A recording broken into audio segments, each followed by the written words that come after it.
Hello കൂട്ടുകാരെ, ദൈവനാമത്തിന് മഹത്വമുണ്ടാകട്ടെ. ഇന്നത്തെ വിഷയം അമ്മമാർക്കും ഗർഭിണികളായിട്ടുള്ള മക്കൾക്കും വേണ്ടിയുള്ളതാണ്.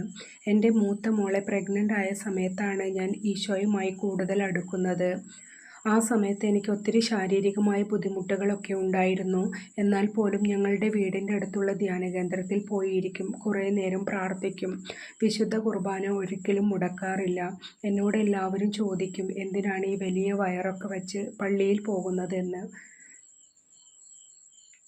എനിക്ക് 2 മക്കളാണുള്ളത്. ആ 2 പേരെയും പ്രഗ്നൻ്റ് ആയ സമയത്ത് ഞാൻ ഈശോയുമായി വല്ലാത്തൊരു ആത്മബന്ധത്തിലായിരുന്നു.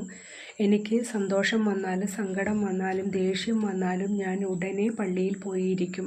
ഈശോയെ നോക്കി കുറേ നേരം സംസാരിക്കും. എല്ലാ കാര്യത്തിലും ഈശോയുടെ ആലോചന ചോദിക്കും. ഈശോയോട് ചോദിക്കാതെ ഞാനൊന്നും ചെയ്യാറില്ല. എൻ്റെ മക്കളും അങ്ങനെ തന്നെയാണ്. ആ സമയത്ത് അവരും പരിശുദ്ധാത്മാവിനാൽ നിറഞ്ഞു. എൻ്റെ 2 മക്കളെയും 3 മാസം മുതൽ സാധിക്കുന്ന ഓരോ സമയങ്ങളിലും ദിവ്യകാരുണ്യത്തിൻ്റെ മുൻപിൽ കൊണ്ട് കിടത്തി ഞാനും അവിടെ ഇരുന്ന് പ്രാർത്ഥിക്കും. എല്ലാ ആഴ്ചകളിലും ഡേ ധ്യാനത്തിൽ പങ്കെടുക്കും. 5 വയസ്സുവരെ ഞാൻ എൻ്റെ മക്കളെ ദൈവത്തിൻ്റെ മക്കളായി വളർത്തി. അന്ന് ഞാൻ അതിന് ഒരുപാട് ബുദ്ധിമുട്ടുകൾ സഹിച്ചാണ് ഇതെല്ലാം ചെയ്തു വന്നത്.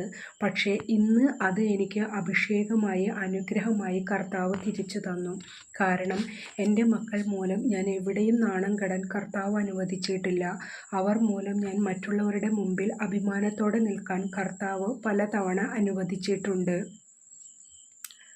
അവരെ ദൈവഭയത്തിലും ദൈവാശ്രയത്വ ബോധത്തിലും വളർത്താൻ കർത്താവ് എന്നെ പഠിപ്പിച്ചു തന്നു. അവർക്ക് എന്തു പ്രശ്നമുണ്ടായാലും അവർ ദൈവത്തിൽ ആശ്രയിക്കുന്ന മക്കളായി തീരാൻ കർത്താവ് അനുവദിച്ചു. ഓരോ അമ്മമാരോടും എനിക്ക് പറയാനുള്ളത്, മക്കളെ ദൈവസ്നേഹത്തിലും ദൈവഭയത്തിലും വളർത്തുക എന്നതാണ്. ഗർഭിണികളായിരിക്കുന്ന സമയത്ത് ഓരോ വ്യക്തികളും പരിശുദ്ധാത്മാവിനാൽ നിറയാൻ വേണ്ടി പ്രാർത്ഥിക്കണം. എൻ്റെ മോൾക്ക് 7 വയസ്സുള്ള സമയത്ത് അവൾ നന്നായി പ്രാർത്ഥിക്കുമായിരുന്നു. ഈശോയും അവളും കൂട്ടുകാരെ പോലെയായിരുന്നു. ബാക്കി അടുത്ത വീഡിയോയിൽ പറയാം. ദൈവം നിങ്ങളെ സമൃദ്ധമായി അനുഗ്രഹിക്കട്ടെ.